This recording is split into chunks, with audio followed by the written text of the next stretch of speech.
And welcome to the Nasboys Sports Podcast. Now, did you know that there was a game in the FIBA Under 18 League that Team USA won 116 to 48 over the Dominican Republic? So, anyways, guys, welcome to the Nasboys Sports Podcast. I'm your host, Mike, aka Mike Bob Fan 101, with my good friend and co-host Christian, aka C Will. Hello, and I hope y'all are having a good week. We got plenty to talk about tonight. We got the finals.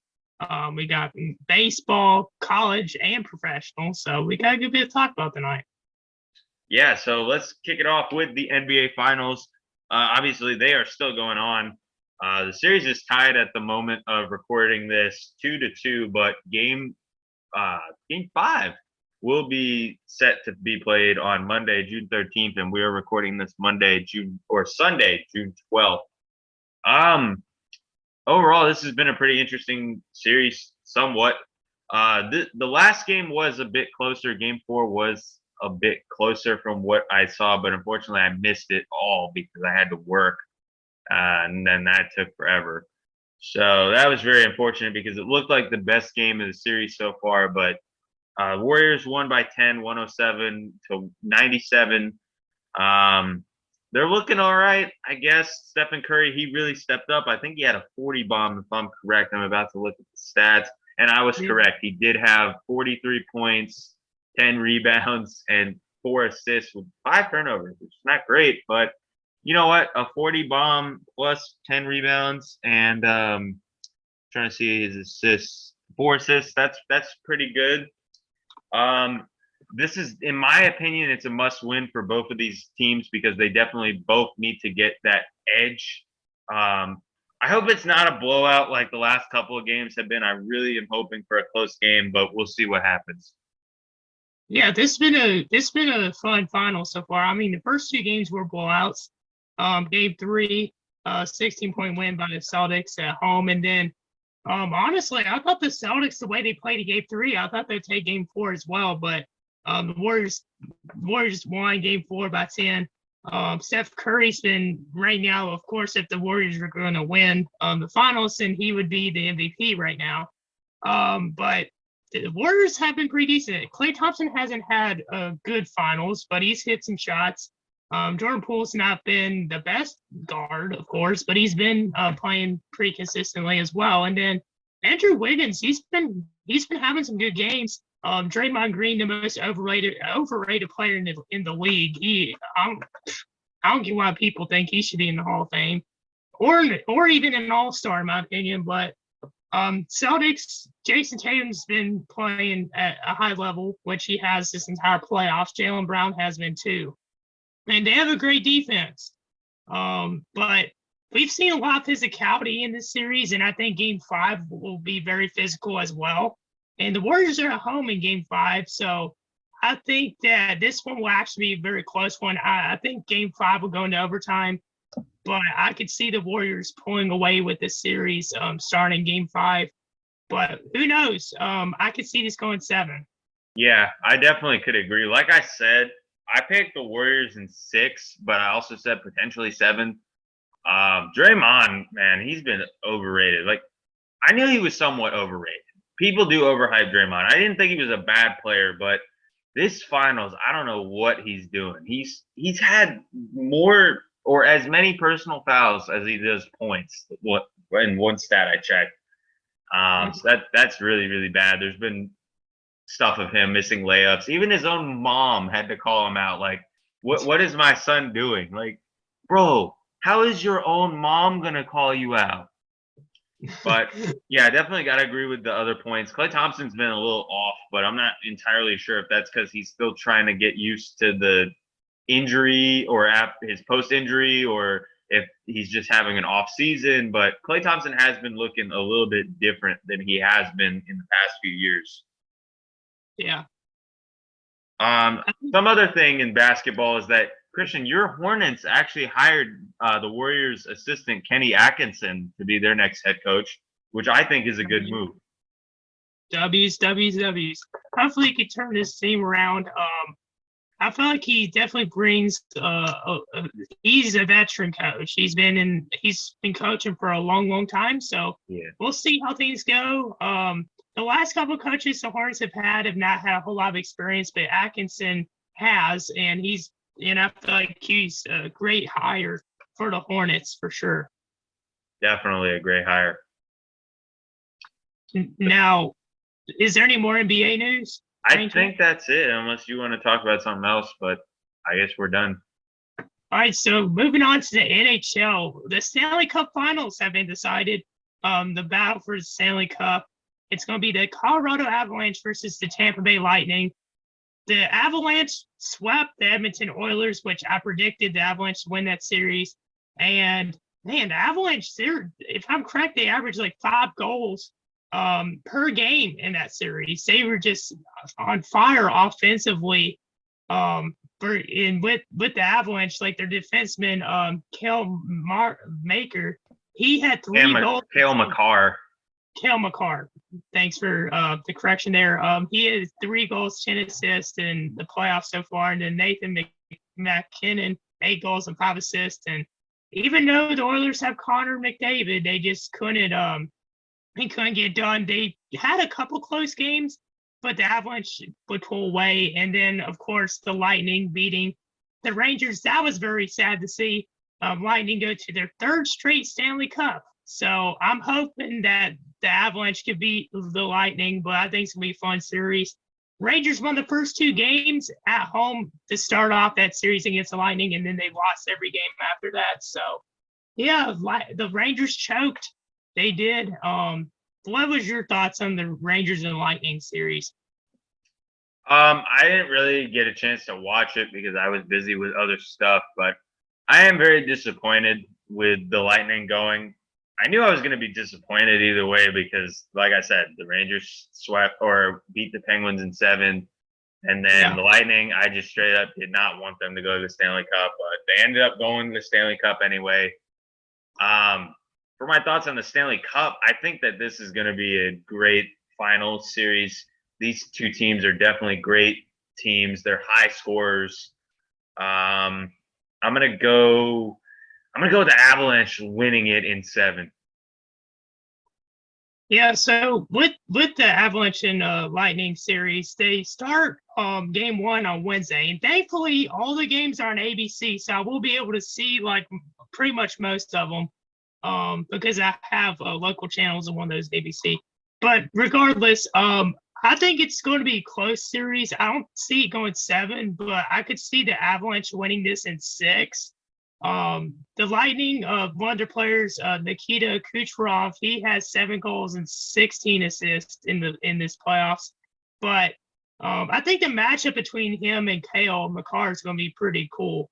But I think that this one's going to be a fun one. I just don't want to see the Lightning win again. Yeah, definitely.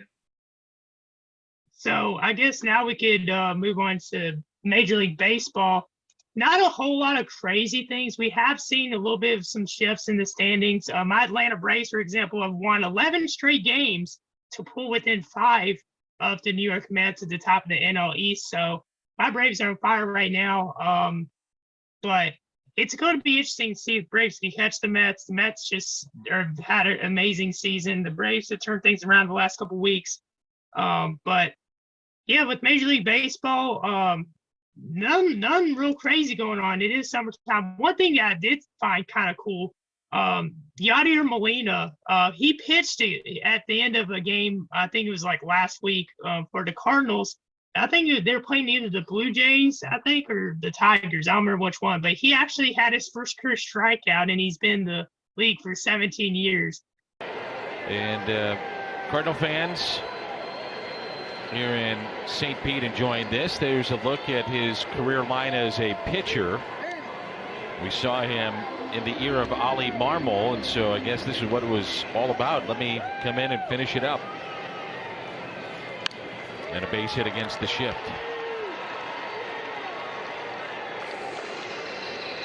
But I thought that was pretty cool to see a catcher pitch and get strikeout, the veteran. Now, anything interesting? I know there was a Red Sox one of their pitchers, Nathan Eovaldi. He had a back injury, so he's on the injury list. But the Angels have been kind of bad recently. They've lost like 15 in a row at one point. I don't know if they're still in the losing. They ended the losing streak recently. Yeah, they did a couple nights ago, but I'm not sure if they're still on that streak.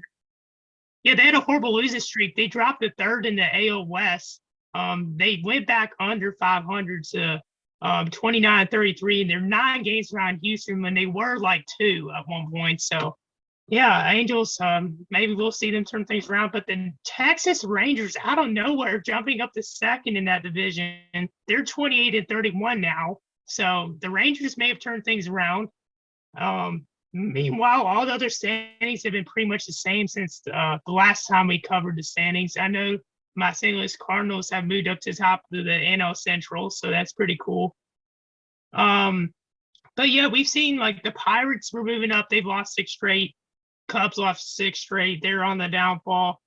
The Giants fell to third, but they've won the last 3 games. So I think the Giants are they're still close to Dodgers in the NL West, but they're still 3.5 games behind. The Padres have moved up to a half game behind the Dodgers. So the Dodgers and Giants are playing this weekend. So that's all I've got for MLB. Okay. I guess one thing I could talk about a little bit is the UFC. There was big UFC event in Singapore, UFC 275. I'll just give a quick rundown of it. Basically, the 3 fights that everybody were talking about, starting off with Joanna Zedadric, I'm not sure how you pronounce her name, and Zhang Wei Li. Zhang Wei Li absolutely destroyed her in practically every category and finished off the night with a spinning back fist, which you should see later if they don't block it. But definitely an insane fight. I enjoyed watching it.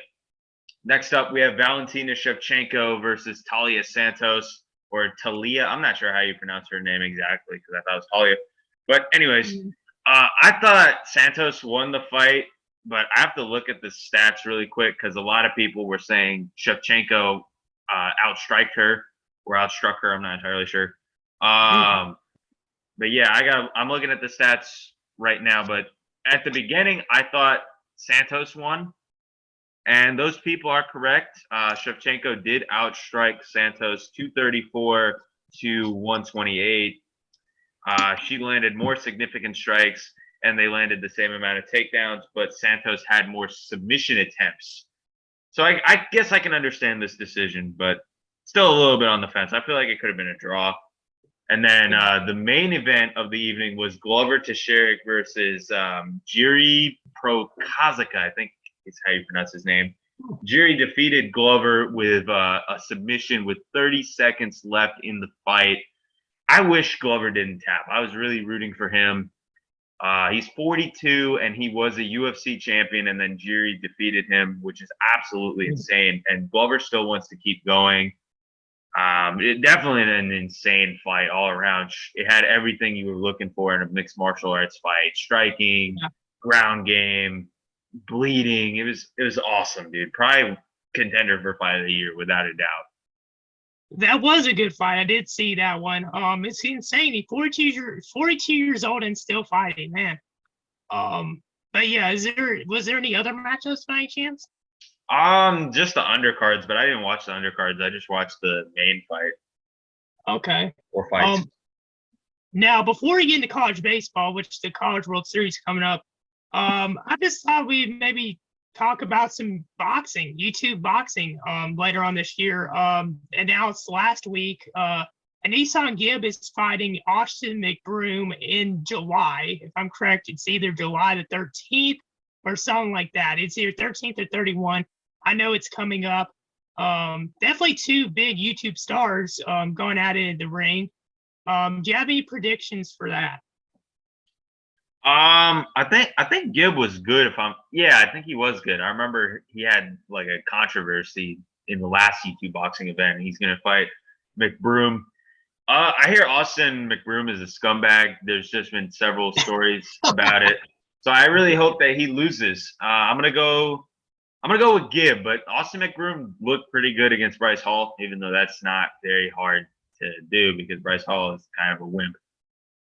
Mike versus Bryce Hall. I'm just kidding. I But will yeah, hold on a second. I am a black belt in Taekwondo. I will whoop both Austin McBroom and Bryce Hall in the same night. Come at me. Bryce Hall is going to be like, oh yeah, I've had 40 street fights, but yeah. Anyways, I think that Nissan Gibb. I mean, last year he won against Taylor Holder in the YouTube boxing event, but at first they said it was a majority draw, which is robbing because Gibb clearly won that fight. But they eventually overturned and gave him the win. McBroom, he was a good boxer in the event last year, but this is going to be very interesting. It's going to be a hard one to predict because Gibb, he has a very weird boxing style. It's kind of unorthodox, where he crouches a lot, but maybe he's fixed things. We don't know. And then McBroom, as you mentioned, definitely not the best human being. Far from it, to be sure. I mean, McBroom's had so many controversies from scamming fans to cheating on his wife and a bunch of other stuff. He's had a bunch of controversies, and Gibb is one of the most beloved YouTubers from the United Kingdom. So this is going to be a very interesting fight. I think they're fighting in, I want to say they're fighting in LA or Las Vegas. I don't remember which one, but I want to say that even though as much as I don't like him, McBroom's going to win that one. I think it's going to come down to the scorecards. I don't see any knockouts happening. Yeah, I got it. You were muted, but so another thing too, it's not there's no announcements really for other YouTube boxing events later on this year, but Jake Paul, of course, he's been boxing the last 2 years. Him and KSI have continued to beef on Twitter over the last couple of weeks. Everyone wants to see that fight, and I'm sure you do too. You do too, Mike. Oh, yes. But it may not happen until next year. But those two really hate each other. So we'll see. If KSI wins his fight in August, then I definitely think that he would face Jake next year. Listen, I know this fight has been kind of in the works since he fought Logan, and I really want to see this fight. You're right, Christian. I really do. Jake is an insane boxer. I mean, listen, I've criticized him plenty of times, and I still think he should fight an elite level boxer because Logan has fought Floyd Mayweather, who's one of the greatest, if not the greatest boxer of all time. And Jake has fought no names or like Tyron Woodley, who's an MMA fighter, not a boxer. So I want to see Jake fight a boxer, but this is a good equivalent because KSI is definitely a great boxer. We saw it when he fought Logan Paul, and I would really like to see this fight because these two look like they know how to box really well, and I think it would be an insane fight. And I would root for KSI personally. I don't like Jake Paul. Agreed. I'd say the same. Who I think would win? I think Jake would win, but I'm gonna root for KSI. All right. Well, moving on to college baseball. So right now it is they're almost done with I know they did the regionals for a College World Series. I think their Omaha is next week. But some of the matchups decided who's going to go to the actual College World Series. Some of them that happened on Sunday, Texas beat East Carolina, which was no surprise. But the series, if I'm correct, is tied 1-1. But the score at the moment of the recording, Texas winning 9-1 right now in the bottom of the second. So Texas is going to win that one. Oregon State and Auburn's facing off. Whoever wins, if Auburn wins, then Auburn would advance. But Auburn's losing right now 2-0. North Carolina, my North Carolina Tar Heels got bounced out. They lost to Arkansas, but that was a very good game. Arkansas won on a walk-off, which kind of hurts because I'm a Tar Heels fan, but Arkansas definitely has a great team, and I could see them going far. Oklahoma advanced to the College World Series, beating Virginia Tech, which Virginia Tech was ranked 4th. but they lost on Sunday 11-2 against Oklahoma when they gave up 11 runs, 15 hits, and Virginia Tech only had 2 hits for 2 runs. So that was a blowout. Tennessee, which was definitely one of the best teams this year, they were 57-9. They lost to Notre Dame in an upset. They lost that series 2-1, but they lost the game on Sunday 7-3. So Notre Dame's going to the College World Series. Ole Miss stormed through Southern Miss, no surprise there. And then Stanford, they tied the series with UConn 8-2. So that was Sunday scores. Now Saturday scores are pretty much the same. Now one of the craziest games I've seen, Texas A&M, they beat Louisville to advance. That was a very fun game. The crazy thing about this, Louisville had 13 hits, only 3 runs. Arkansas had 5 hits and 4 runs, and Texas A&M barely squeaked through Louisville. And then as I mentioned, UConn had tied the series, or Stanford had tied the series on Sunday with UConn. But that game on Saturday, UConn won 13-12. That game went extra innings, if I'm correct. Both teams had 17 and 14 hits, which is pretty insane. Now, also in college baseball, Division II championship, North Greenville wins their first ever Division II championship, which is pretty cool. To see North Greenville, a team that's near where I grew up, win the Division II championship. If I'm correct, they're playing like St. Loma. I don't remember exactly what their school name was, but that's pretty crazy. What is your thoughts on college baseball? Do you watch any of it by any chance? I do not watch college baseball, but I know Maryland is really good at college baseball. But the problem was they just lost. I can't remember who they lost to, but I did hear they lost in College Park, which is very unfortunate. But no, I don't really watch college baseball, to be honest. I don't even know where to watch it. Well, before we get into top plays, I know we have a little bit of NFL news, even though it's off season. Yeah, there's just like some signings and stuff. I mean, starting off, Cooper Kupp, he gets an extension for 5 years, I think $110 million. Yeah, I'm correct.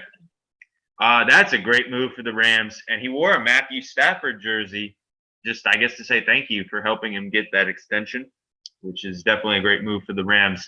They'll be good for years to come. Now, if you remember, I think we did an episode last year when the news broke that Stafford was going to the Rams, and Goff went to Lions. I said it was a win for the Rams, even though I felt like Stafford was getting old. I didn't think that they would go to the Super Bowl, and they did. Right. But I could see the Rams, if they re-sign a bunch of their players, they could run it back. I agree. I do think Cooper Kupp, I think it's ridiculous that anybody should get paid $110 million. And I've mentioned this in other sports episodes, but that's a huge deal. That's pretty crazy.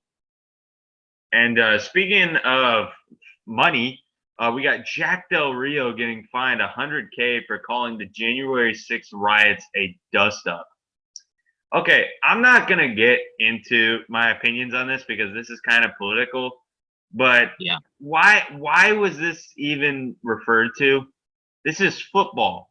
You're not watching the news channels. You're trying to talk about football. Why is this getting referred to in the NFL? I am so tired of these sports leagues talking about politics. It's so ridiculous on either side. Exactly. I agree. I don't think he should be fined for it, but I think it's ridiculous to talk about politics. Just shut up. Talk about football. Why? Talk about why the Commanders' defense was so bad last year and how you're going to fix it. Oh man. Let's see. We got Najee Harris might have a slightly less workload. I don't know what to say about that. I mean, fine, I guess. I don't know. I mean, they're hurting without Juju, and they have Chase Claypool. Yeah, I mean, Najee Harris, he's a good player. I could see where he may have slightly less workload, but he's a star in the making. He's a rising star. I feel like he needs to have more touches, and I think he will. I don't think that I think if they have more star receivers, then yeah, maybe a little bit less touches, but I think that his numbers will go up this season. I got to agree. Even if he does have a slightly less workload, he was very good last year. Agreed. Jason Pierre-Paul visited with the Ravens. That'd be a good pickup for the Ravens, even though I think he's kind of old. Yeah, Pierre-Paul, he's been in the league for a long time. I don't know if he's going to be on the Ravens, but I think it's definitely worth a shot having him at training camp. I know training camps are starting up. If I'm correct, I did see some training camp footage from the Panthers, and some of the passes I've seen looked horrible in some of the footage I've seen, and I'm just like, here we go again as a Panthers fan, another bad year. I knew Sam Darnold was going to be overrated. I was wondering, why are people overhyping him like this? And I called it. He's overrated. And, people may say, I got a comment because I said Sam Darnold was overrated, and they're like, how is he overrated if he's trash? Because if you think logically, the season before they traded him, everybody was hyping Sam Darnold up to be the next, underrated quarterback and the next thing up. And then he sucked. I figured he was going to suck. I'm like, who is Sam Darnold? He's not the worst quarterback in the league, but he definitely is not a great quarterback. He's like a below average, if anything, I'm from a scale like A to F, like a D. Yeah, exactly. He sucks. Now, speaking of quarterbacks, probably the most ridiculous thing I've seen was something that Tyreek Hill said about Patrick Mahomes. He said that Tua Tagovailoa is a more accurate passer than Patrick Mahomes. Hill, are you on something? I'm sorry, but are you on something? Yep. That is probably one of the most ridiculous statements I've seen. Maybe sort of for publicity, but to say that Tua is a more accurate passer than Mahomes, I think is just a stretch and just a shot at his former teammate. I think that's a ridiculous statement. That is an absolute lie. Yes, I know Patrick Mahomes has had his issues, but what quarterback doesn't have issues with accuracy sometimes? It happens in football. There's no way Tua Tagovailoa is more accurate than Patrick Mahomes. There's no way. Yeah, sorry, go ahead. Tua is a good quarterback. He definitely has potential to be a Pro Bowler, but I don't get where Hill's coming from with that. Neither do I. The Commanders have made progress with re-signing Terry McLaurin, but no deal. I hope they re-sign him, but I know he's going to want a bunch of money. Yep. And A.J. Brown says that he's the best wide receiver to play for the Titans. I mean, he's up there. I don't know about the best, but he's up there for sure. Baseball moment. Just because you played for them for one season does not make you their best wide receiver in franchise history. It was more than one season, but yeah, I kind of agree. 2 years, I don't care. He's not played long enough for them. That's ridiculous. All right, now let's talk about the top 10 plays of the week. Coming in at number 10, we got this Corey Seager quick play to get the out. His first pitch, a bouncer up the middle. Good stop, Seager. Long throw in time. And at number 9, we got Steven Stamkos shot over defenders for the goal. Here's the clip. Tampa Bay has won the last 3.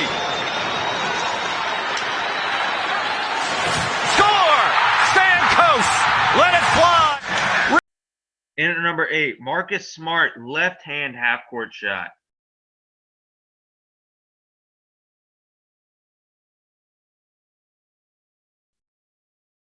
That was pretty crazy. But also, at number 7, we got, I hope I don't butcher his name, Randy Leah, Arizona's avoiding a tag. Rosarena, the way that he's going in and just reaching out with that left foot. Look at that. That is unbelievably athletic, nimble, agile. In at number 6, we got Silvina Gomez Suarez, KO. Gotta be careful.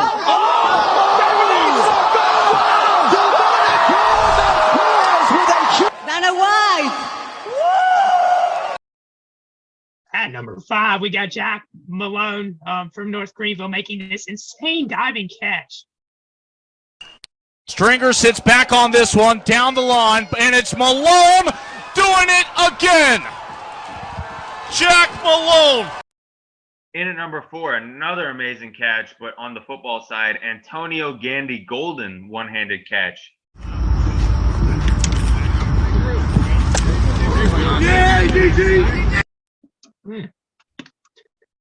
At number 3, here he is again, Steven Stamkos, game winner to send the Lightning to the Stanley Cup Finals. To the net. Stamkos has the puck. And he scores! In at number 2, we got this Zhang Li KO that I mentioned earlier.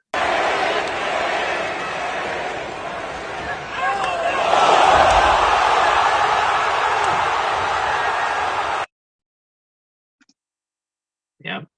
And at number 1, before we get number 1, I have an honorable mention. Sabrina Ionescu's couple half-court shots in a WNBA game. That's a good one. Yeah. Bound shoe. Sabrina can put it up from half court. Off the window! Sabrina Ionescu! Exclamation point to end this first half. Y'all should see that too. Yeah, something interesting in the WNBA. Yep. But at number 1, we got Jerry Prochazka submitting over Glover Teixeira with 30 seconds left in the UFC match. So It's served. He's got it. He's still got it again. that's the top 10 for this week. Yep, and that will conclude the episode. Thank you guys so much for watching. Comment, like, and subscribe. Make sure you guys follow our socials, and we will see you guys in the next episode. Peace. See y'all.